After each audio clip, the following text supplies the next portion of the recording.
So good morning guys. तो चलिए start करते हैं आज के यानी कि 3 जुलाई के इंपॉर्टेंट करंट अफेयर्स को। तो इस प्रश्न में पूछ रहे हैं हाल ही में उत्तर प्रदेश के पहले आयुष विश्वविद्यालय का उद्घाटन ये कहाँ पर किया गया।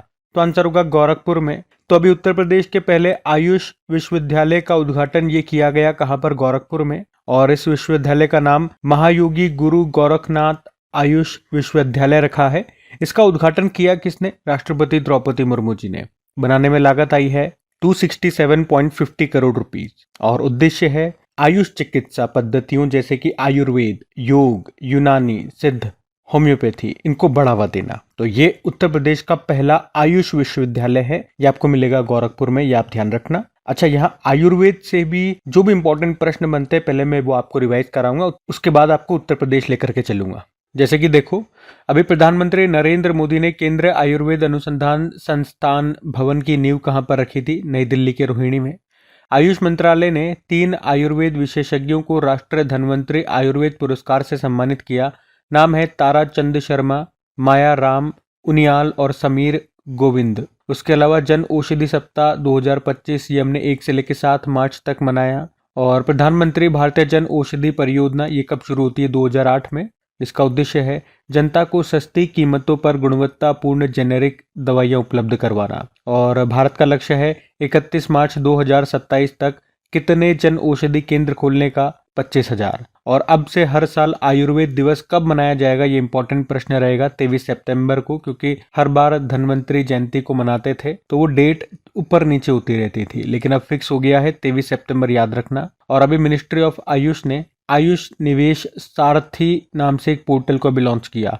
आयुष मंत्री हैं प्रताप राव गणपत। और आयुष को बढ़ावा देने के लिए ही 2014 में आयुष मंत्रालय को बनाया गया था। ठीक है। तो ये तो आयुर्वेद से, आयुष से संबंधित कुछ प्रश्न हो गए। अब उत्तर प्रदेश में आपको लेकर के चलता हूं। तो ये रहा मैप में यूपी। कैपिटल लखनऊ हो गई है, मुख्यमंत्री योगी आदित्यनाथ, गवर्नर हो गई है आनंदीबेन पटेल। यहाँ का राजकीय पक्षी सारस हो गया, पशु है बारहसिंगा, वृक्ष है अशोक का, पुष्प है पलाश का, फल है आम। नारोरा न्यूक्लियर पावर प्लांट है यहाँ पे। देश का 53वां और उत्तर प्रदेश का चौथा टाइगर रिजर्व आपको मिलेगा, रानीपुर टाइगर रिजर्व। और देश का 33वां और उत्तर प्रदेश का दूसरा एलिफेंट रिजर्व ये है तराई एलिफेंट रिजर्व। कुछ और करंट अफेयर्स के प्रश्न उत्तर प्रदेश से देखो। उत्तर प्रदेश अनमोल रत्न पुरस्कार दिया गया निखिल सिंघल को। शून्य गरीबी योजना का नाम बदल के यहाँ पे अब अंबेडकर जी के नाम पे रखा जाएगा। संसद खेल महाकुंभ 2025 का उद्घाटन हुआ लखनऊ में। मुख्यमंत्री सुपोषण योजना ये उत्तर प्रदेश में शुरू होती है। उत्तर प्रदेश ने वर्ल्ड बैंक के साथ मिलकर उत्तर प्रदेश एग्रीज और एआई प्रज्ञा पहल शुरू की। उत्तर प्रदेश के किस शहर में ब्रह्मोस मिसाइल यूनिट का उद्घाटन किया गया? तो लखनऊ में। देश का पहला एआई सिटी बनेगा लखनऊ। देश का पहला संग्रहालय बनेगा लखनऊ में। भारत की पहली विस्टाडोम जंगल सफारी ट्रेन सेवा ये कहाँ पर शुरू हुई? उत्तर प्रदेश में। कतरनिया घाट वाइल्ड लाइफ सेंचुरी और दुआ टाइगर रिजर्व के बीच में चलेगी। भारत सरकार ने देश में किशोरियों को कौशल प्रदान करने और सशक्त बनाने के लिए नव्या योजना शुरू की है। और अभी इसे पायलट प्रोजेक्ट के तौर पर उत्तर प्रदेश के सोनभद्र में शुरू किया गया।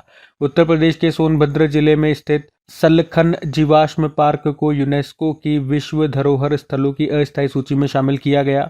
अंतर्राष्ट्रीय आलू केंद्र के दक्षिण एशिया क्षेत्रीय केंद्र की स्थापना आगरा के सिंगना में होगी। और भारत का पहला भी ग्रीन डेटा सेंटर ये उत्तर प्रदेश के गाजियाबाद में बनाया जाएगा। ठीक है, तो ये बिल्कुल लेटेस्ट करंट अफेयर्स के प्रश्न मैंने उत्तर प्रदेश से आपको रिवाइज कराए, ध्यान में रखना। अगला प्रश्न देखते हैं। फिर अगले में पूछ रहे हैं हाल ही में विश्व खेल पत्रकार दिवस ये कब मनाया गया? तो आंसर होगा 2 जुलाई को। तो हर साल 2 जुलाई को वर्ल्ड स्पोर्ट्स जर्नलिस्ट डे के रूप में मनाया जाता है। और थीम है निष्पक्ष खेल को बढ़ावा देना, ईमानदारी और प्रभाव के साथ रिपोर्टिंग। और खेल से ही आपको एक और दिवस याद आएगा। एक तो राष्ट्रीय खेल दिवस हम मनाते हैं 29 अगस्त को। और अभी पहली बार इंटरनेशनल डे ऑफ प्ले, अंतरराष्ट्रीय खेल दिवस मनाया गया 11 जून को, ये भी याद रखना।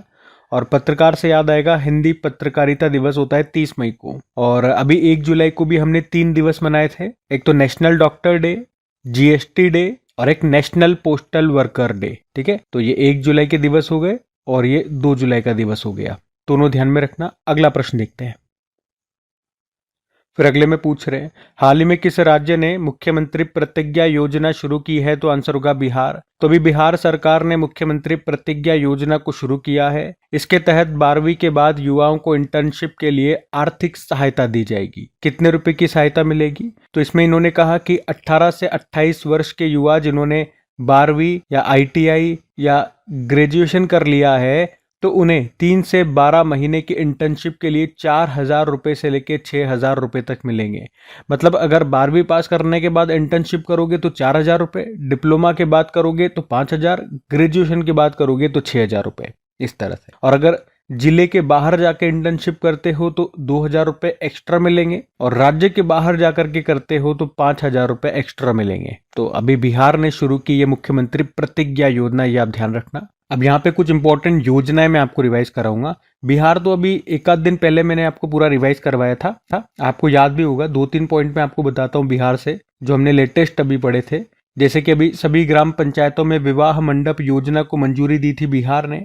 भारत के स्मॉल मॉड्यूलर मिशन के तहत पहला परमाणु ऊर्जा संयंत्र ये कहाँ पर स्थापित होगा? बिहार में ही, बिहार के नवादा जिले के रजौली में। और एक हमने पढ़ा था कि बिहार के सारण जिले में जो मडोरा डीजल लोकोमोटिव प्लांट है, तो वहां पे जो इंजन बनते हैं तो वो पहली बार एक्सपोर्ट होंगे, निर्यात होंगे। कहां पर, किस देश में? अफ्रीकी देश है गिनी। तो बिल्कुल लेटेस्ट ये 2-3 करंट अफेयर्स मैंने आपको बताया, जिससे आपको याद आएगा अभी बिहार न्यूज में क्यों था। बाकी मैंने आपको कहा कि योजनाओं की हम बात करते हैं, कुछ इंपॉर्टेंट योजनाएं मैं आपको रिवाइज कराता हूँ।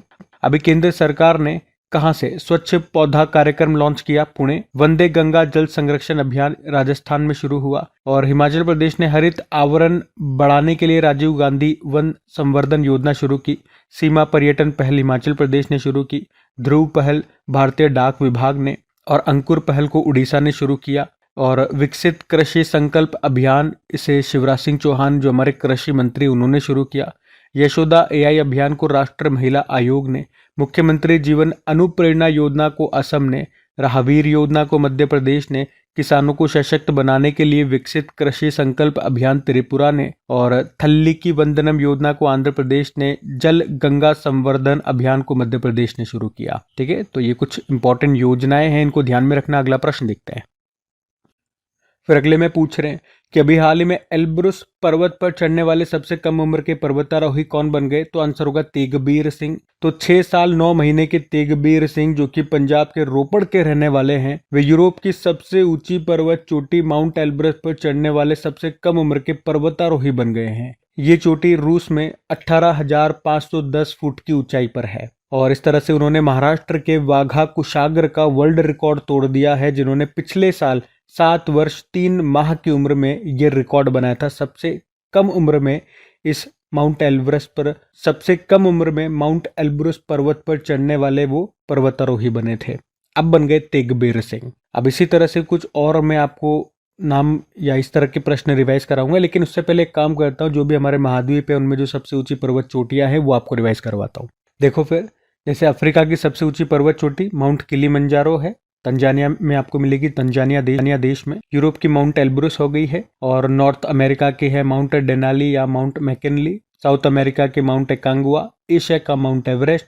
अंटार्कटिका की माउंट विंसन मैसिफ। और ऑस्ट्रेलिया की माउंट कोजिएस्को। अब आ जाओ, जो मैं आपको रिवीजन करवा रहा हूँ वो देखो। एक प्रश्न याद रखना कि अभी माउंट एवरेस्ट पर चढ़ने वाली पहली CISF की अधिकारी बनी थी गीता सामोता। और ज्योति रात्रे का नाम न्यूज में था क्योंकि माउंट एवरेस्ट फतेह करने वाली भारत की सबसे उम्रदराज महिला बनी थी। तेगबीर सिंह, जो आज हमने प्रश्न में पढ़ा, ये ऑलरेडी नाम हमारी लिस्ट में है क्योंकि पिछले साल माउंट किलिमंजारो को फतेह करने वाले सबसे कम उम्र के एशियाई बने थे ये, 5 वर्ष की आयु में। और नीमा रिंजी शेरपा, दुनिया की 8,000 मीटर से ऊंची सभी 14 चोटियों पर चढ़ने वाली सबसे कम उम्र की व्यक्ति ये बन गई हैं, नेपाल से हैं। पृथ्वी के 7 महाद्वीपों की 7 सबसे ऊंची चोटियों पर चढ़ने वाली दुनिया की सबसे कम उम्र की महिला बनी थी 17 साल की काम्या कार्तिकेयन, मुंबई से है। और 45 वर्ष की उम्र में 2 दिन के अंदर माउंट एवरेस्ट और माउंट लहोत्से पर चढ़ाई पूरी करके London book of world records में किसने अपना नाम दर्ज करवाया था? राकेश कादियान ने, हरियाणा से हैं। न्यूजीलैंड के माउंट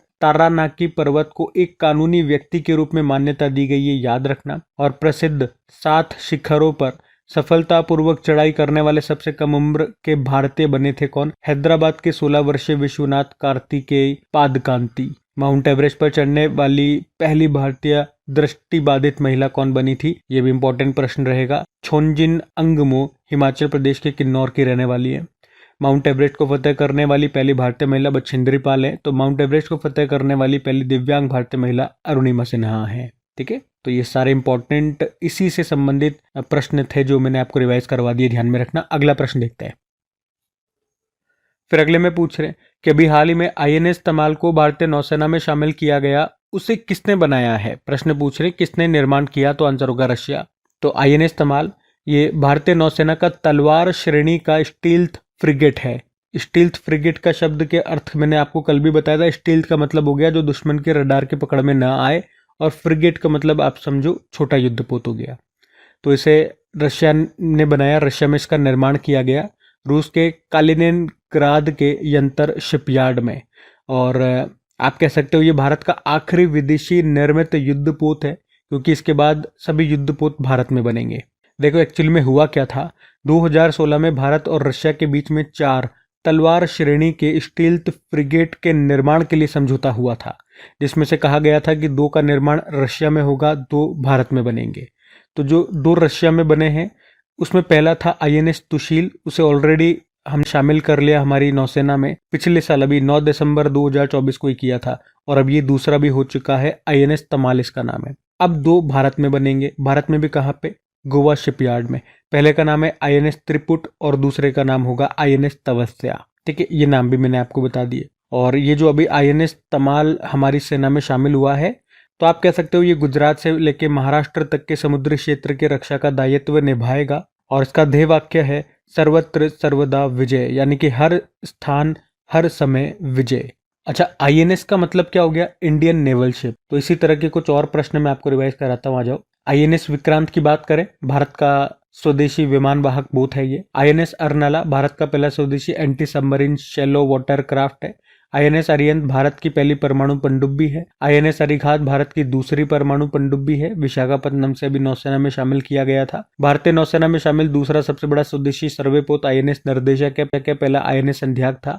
और भारतीय नौसेना ने विशाखापट्टनम में स्थित आईएनएस सातवाहन में कलवरी पनडुब्बी पलायन प्रशिक्षण सुविधा शुरू की, इसका नाम रखा विनेत्रा। और ये रशिया में आईएनएस तुशील जो बना, ये हमने पढ़ ही लिया है, अभी तो तमाल भी आ गया। और भारत का पहला अंडर वाटर संग्रहालय और कृत्रिम रीफ ये कहाँ पर बनाया जाएगा, महाराष्ट्र में। और इसके लिए किस जहाज को डुबोएंगे हम, आईएनएस गुलदार को। उसके अलावा भारत सरकार परमाणु पनडुब्बी बेस आईएनएस वर्षा ये कहाँ पर स्थापित करेगा, आंध्र प्रदेश में। आईएनएसवी कौंडिन्य प्राचीन सिले हुए जहाज को भारतीय नौसेना में भी शामिल किया था, उसी का नाम है आईएनएसवी कौंडिन्य। ठीक है, तो ये भी सब इंपॉर्टेंट प्रश्न है, ध्यान में रखना। अगला प्रश्न देखते हैं। फिर अगले में पूछ रहे हाल ही में विश्व सुपर कबड्डी लीग का उद्घाटन संस्करण ये कहां पर होगा, तो आंसर हो जाएगा दुबई में। तो वर्ल्ड सुपर कबड्डी लीग की हम बात कर रहे हैं, ये पहली बार होगा। जिस तरह से आईपीएल होता है ना, इंडियन प्रीमियर लीग क्रिकेट में भारत में होता है, उसी तरह से अब ये कबड्डी लीग भी होगा। ये इसका उद्घाटन संस्करण यानी कि पहली बार होगा, पहला संस्करण होगा, ये अगले साल की स्टार्टिंग में होगा, फरवरी मार्च में। कहां पर, दुबई में। और लगभग 30 देश इसमें हिस्सा लेंगे। 8 फ्रेंचाइजीज इसमें होंगी जो कि शामिल होंगी। 8 फ्रेंचाइजीज मतलब जैसे कि टीमें आप बोल दो, जैसे आईपीएल में टीम होती है ना अलग अलग, उसी तरह से। और ये पॉइंट और नोट करना, उत्तर प्रदेश है वो इसमें सहयोग करेगा। अच्छा, कबड्डी से ही संबंधित कुछ और प्रश्न मैं आपको रिवाइज कराता हूँ। देखो, एक तो याद रखना, प्रो कबड्डी लीग 2024 वाला जो सीजन था 11वां, वो जीता था हरियाणा स्टीलर्स ने, पहली बार जीता, पटना पायरेट्स को रहा था। उसके अलावा याद रखना, कबड्डी वर्ल्ड कप 2025 ये अभी इंग्लैंड में हुआ था, दूसरा एडिशन था। पहली बार ये कबड्डी जो है विश्व कप एशिया के बाहर हुआ था। इसमें मेंस और वुमेन्स दोनों टाइटल इंडिया ने जीते थे इंग्लैंड को हरा करके। और women's kabaddi world cup 2025 Bihar में होगा। 50वां जूनियर नेशनल कबड्डी चैंपियनशिप 2024-25 इसको किसने जीता था, हरियाणा ने जीता था, उत्तराखंड को हराया था। और 71वीं सीनियर राष्ट्रीय पुरुष कबड्डी चैंपियनशिप जो उड़ीसा में हुई थी, उसको सर्विसेज ने जीता था, रेलवे को हराया था। 6ठी एशियाई महिला कबड्डी चैंपियनशिप 2025 तेहरान में हुई थी, इसको भारत ने जीता था, ईरान को हराया था। और इंटरनेशनल फेडरेशन ऑफ कबड्डी की बात करें, स्थापना होती है 2004 में। हेडक्वार्टर मिलेगा आपको जयपुर में, president Vinod Kumar Tiwari. World kabaddi day भी याद रखना 24 मार्च को होता है। और एक कबड्डी टीम में कितने प्लेयर होते हैं, तो 7 प्लेयर होते हैं। कबड्डी किस देश का नेशनल स्पोर्ट है, तो बांग्लादेश का है। तो ठीक है, ये सारी बातें ध्यान में रखना। अगला प्रश्न देखते हैं। फिर अगले प्रश्न में पूछ रहे अभी हाल ही में रेल मंत्री जी ने कौन सा एप्लीकेशन लॉन्च किया है, तो आंसर होगा रेल वन। तो अभी रेल मंत्री हैं अश्विनी वैष्णव, इन्होंने रेल वन नाम से एक मोबाइल एप्लीकेशन को लॉन्च किया है। आप कह सकते हो ये एक वन स्टॉप प्लेटफॉर्म है। मतलब इस एक एप्लीकेशन से ही यात्री टिकट बुक कर सकते हैं, पीएनआर के बारे में जानकारी ले सकेंगे, भोजन की बुकिंग कर सकेंगे, माल ढुलाई पूछताछ जैसी सेवाओं का यहाँ से लाभ उठा पाएंगे। मतलब इस एक ही एप्लीकेशन से वो सारे काम कर पाएंगे। तो एप्लीकेशन का नाम है रेल वन। अब मैं आपको कुछ और एप्लीकेशंस, कुछ पोर्टल्स जो अभी न्यूज़ में रहे वो आपको रिवाइज करवाता हूँ। देखो, राष्ट्र पर्व वेबसाइट और मोबाइल ऐप को लॉन्च किया था रक्षा मंत्रालय ने। गुजरात सरकार ने भाषा संबंधी बाधाओं को दूर करने के लिए स्वर नाम से एक प्लेटफॉर्म को लॉन्च किया है। मातृ मृत्यु दर को कम करने के लिए सर्जन मोबाइल ऐप को लॉन्च किया पंजाब ने। केंद्र सरकार ने संपत्तियों की ई नीलामी के लिए बैंक नेट पोर्टल लॉन्च किया। केंद्र सरकार ने बहुभाषीय शिक्षा को बढ़ावा देने के लिए कौन सा ऐप लॉन्च किया है? अनुवादिनी। गृह मंत्री अमित शाह ने सीबीआई के एक पोर्टल को लॉन्च किया है जिसका नाम है भारत पोल। और रक्षा मंत्री जी ने युद्ध क्षेत्र पर्यटन को बढ़ावा देने के लिए भारत रणभूमि दर्शन एप्लीकेशन को लॉन्च किया। कंपनियां अपने डॉक्यूमेंट्स ऑनलाइन फॉर्मेट में रख सकती है, उसके लिए सरकार ने एक डिजिटल प्लेटफॉर्म लॉन्च किया एनटीटी लोकर नाम से।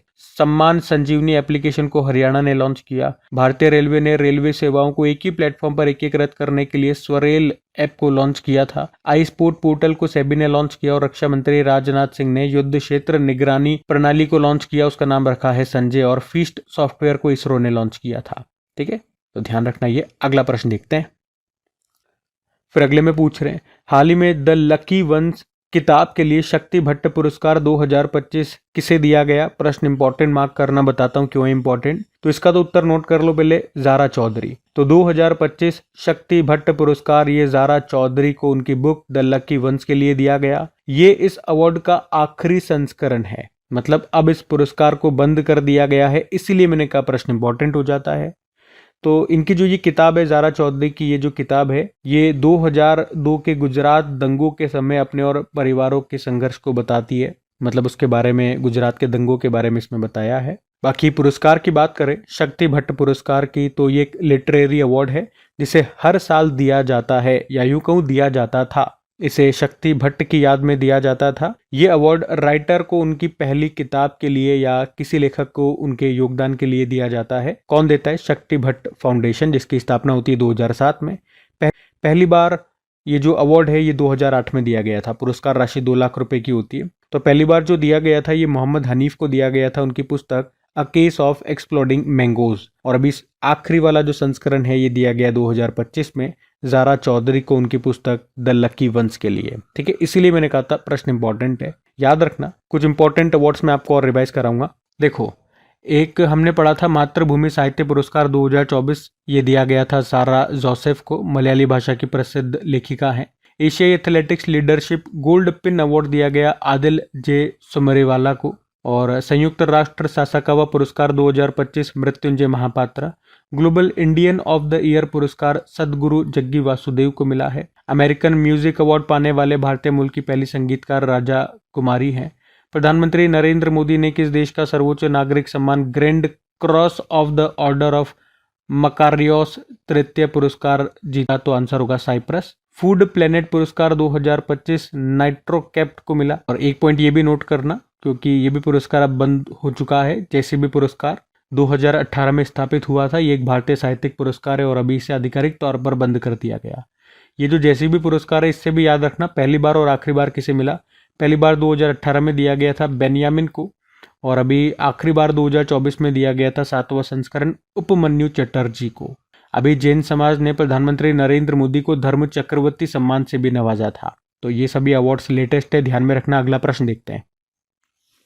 फिर अगले में पूछ रहे हैं, अभी हाल ही में किसने एट सी ऑब्जर्वर मिशन को शुरू किया? तो आंसर होगा क्वाड।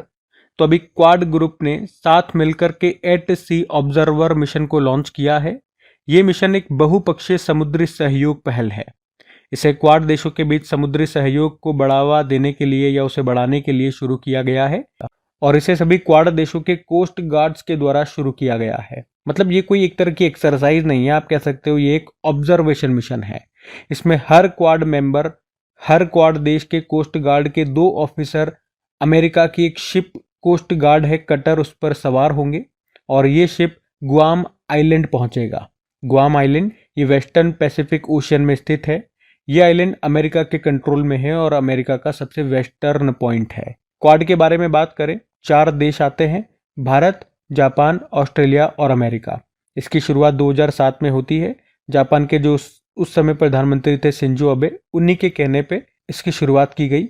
और क्वाड देशों के बीच में एक मिलिट्री एक्सरसाइज भी होता है, उसका नाम मालाबार एक्सरसाइज है। क्वाड की हर साल बैठक होती है। पिछले साल इसकी बैठक हुई थी अमेरिका के विल्मिंगटन में, और इस बार भारत क्वाड समिट को होस्ट करेगा। इसी तरह से एक पश्चिमी क्वाड के नाम से जानते हैं I2U2 को। जो I2 ग्रुप है उसे पश्चिमी क्वाड के नाम से जानते हैं। इसमें भी 4 देश हैं। एक आई मतलब हो गया इजराइल, एक आई मतलब हो गया इंडिया, और एक यू से मतलब हो गया यूनाइटेड अरब अमीरात, और एक यू का मतलब हो गया USA। ठीक है, तो ये पॉइंट भी ध्यान में रखना। अगला प्रश्न देखते हैं।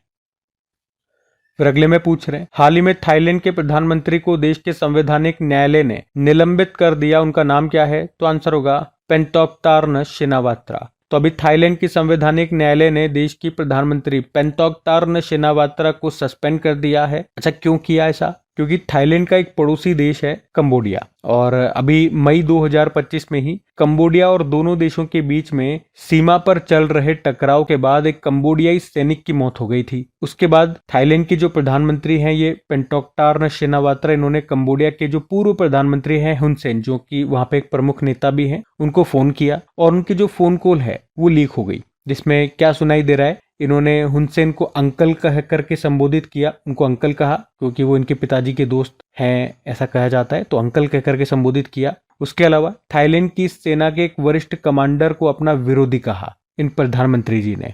तो लोगों ने कहा कि प्रधानमंत्री जी ने थाईलैंड को कंबोडिया के आगे झुकने का संकेत दिया है और सेना को सार्वजनिक रूप से नीचा दिखाया है, और विपक्ष ने भी इसी बात से विरोध किया, और इसी कारण से थाईलैंड की संवैधानिक न्यायालय ने उनको सस्पेंड कर दिया। अब पहले मैं आपको मैप में दिखाता हूँ थाईलैंड कहाँ पर है। ये रहा मैप में थाईलैंड, ये हमारा प्यारा भारत हो गया। थाईलैंड की कैपिटल बैंकॉक होती है, करेंसी है थाई बहत। सफेद हाथियों का देश भी इसको कहते हैं, इसका पुराना नाम सियाम है। और थाईलैंड के साथ हम कौन सी एक्सरसाइज करते हैं? मैत्री एक्सरसाइज, अयुत्या एक्सरसाइज भी हमने किया था थाईलैंड के साथ में। और ताइवान और नेपाल के बाद समलैंगिक विवाह को मान्यता देने वाला तीसरा देश बना था थाईलैंड। प्रधानमंत्री नरेंद्र मोदी ने कहां पर संवाद कार्यक्रम 2025 को संबोधित किया? थाईलैंड। 2025 में छठा जो बिम्स्टेक समिट हुआ था वो थाईलैंड में हुआ था। अब अगली बार इसे होस्ट करेगा बांग्लादेश। विश्व बैडमिंटन महासंघ का अध्यक्ष ये खुनयिंग पटामा को बनाया गया था ना, अभी पढ़ा था, वो थाईलैंड से ही है। इस पद पर आने वाली दूसरी महिला अध्यक्ष। और मिस वर्ल्ड 2025 का जो खिताब है वो भी थाईलैंड ने जीता था, थाईलैंड की ओपल सुचाता ने। अभी ये जो मिस वर्ल्ड का आयोजन है वो 72वां संस्करण था जो कि भारत में हुआ था तेलंगाना में। ठीक है, तो ये भी मोस्ट इंपॉर्टेंट प्रश्न रहेंगे थाईलैंड से, इनको भी ध्यान में रखना। बाकी ये थी आज की हमारी करंट अफेयर्स की क्लास। कमेंट करके जरूर बताइएगा सेशन आपको कैसा लगा। अच्छा लगा तो प्लीज़ वीडियोस को अपने दोस्तों के साथ में स्टडी ग्रुप में शेयर ज़रूर कीजिएगा। वीडियो को लाइक नहीं किया तो लाइक ज़रूर कर देना। बाकी डेली इनकी प्रैक्टिस के लिए क्विज आपको बना करके मैं देता हूँ, कहाँ पर मिलेगी, अपनी क्रिक एग्जाम एप्लीकेशन पे जाइए और टेस्ट लगाइए। अच्छे से प्रैक्टिस कीजिए, रिवीजन करते रहिए ताकि एग्जाम टाइम पे ये सारी चीज़ें आपको याद रहे, आप भूलो नहीं। और बाकी PDF आपको डेली मिल ही जाती है अपने टेलीग्राम चैनल पे। तो टेलीग्राम और एप्लीकेशन दोनों का लिंक डिस्क्रिप्शन बॉक्स में है। वैसे एप्लीकेशन को डायरेक्ट आप गूगल प्ले स्टोर से भी इंस्टॉल कर सकते हो। बाकी चलो भी कल के करंट अफेयर्स का क्विक रिवीजन कर लेते हैं और सेशन एंड करते हैं। तो पहला प्रश्न आपसे पूछा था कि 2025 US ओपन बैडमिंटन पुरुष एकल का खिताब जीता आयुष शेट्टी ने। राष्ट्र चिकित्सक दिवस ये मनाया गया 1 जुलाई को। उसके अलावा सूर्यमुखी देवी का निधन हो गया, उन्हें किस वर्ष पद्मश्री से सम्मानित किया गया था? तो आंसर होगा 2025। और अभी 1 जुलाई 2025 को केंद्र सरकार के डिजिटल इंडिया कार्यक्रम को कितने वर्ष पूरे हो गए? 10 वर्ष।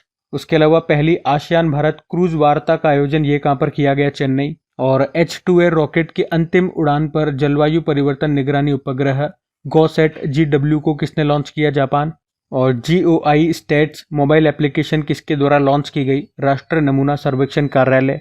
एर्री सिल्क किस राज्य से संबंधित है जिसे GI टैग दिया गया? मेघालय। उसके अलावा टेस्ट क्रिकेट में लागू किए गए स्टाम्प क्लॉक नियम के अनुसार नए ओवर कितने सेकंड के भीतर शुरू करना होगा? 60 सेकंड। और आखिरी प्रश्न था अल्फा जीनोम AI मॉडल को किसने विकसित किया? Google deep mind. चलो कल का भी होमवर्क प्रश्न देखते हैं और सेशन एंड करते हैं। तो कल आपसे पूछा था लेजर हथियार हेलियोस का परीक्षण अभी किसने किया? तो आंसर होगा अमेरिका। आप सभी ने प्रश्न का बिल्कुल सही उत्तर दिया। अब यह आज का आपका होमवर्क प्रश्न।